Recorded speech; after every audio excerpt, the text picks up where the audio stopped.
আসসালামু আলাইকুম প্রিয় দর্শক। আসলে এই মানিকগঞ্জ, বেউথা, কালীগঙ্গা নদীতে যেই বাইচ দেখতে গেছে, আসলে কি প্রচণ্ড পরিমাণ কষ্ট করে তারপরে কিন্তু বাইচ দেখেছে জনগণ এবং কি মানুষ।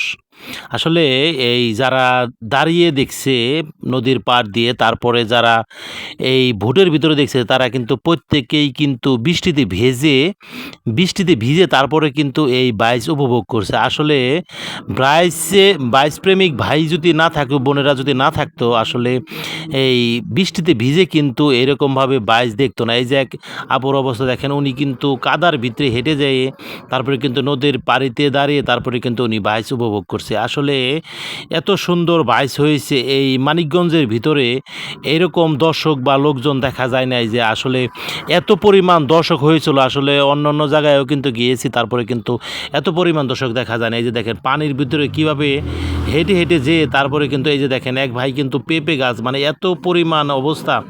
মুরগির ফার্মের ওখানে মুরগির লিটার গোবার অভাব নাই, এরকমের অবস্থাও কিন্তু মানুষ কিন্তু তারপরে কিন্তু থামে নাই, তারপরে কিন্তু কষ্ট করে হলো তারপরে কিন্তু বাইচ উপভোগ করছে। এই যে দেখেন কতই না কষ্ট করেছে। প্রত্যেককে বলবো ভিডিওটা একটু শেয়ার করার জন্য। সবাই ভালো থাকবেন, আল্লাহ হাফেজ।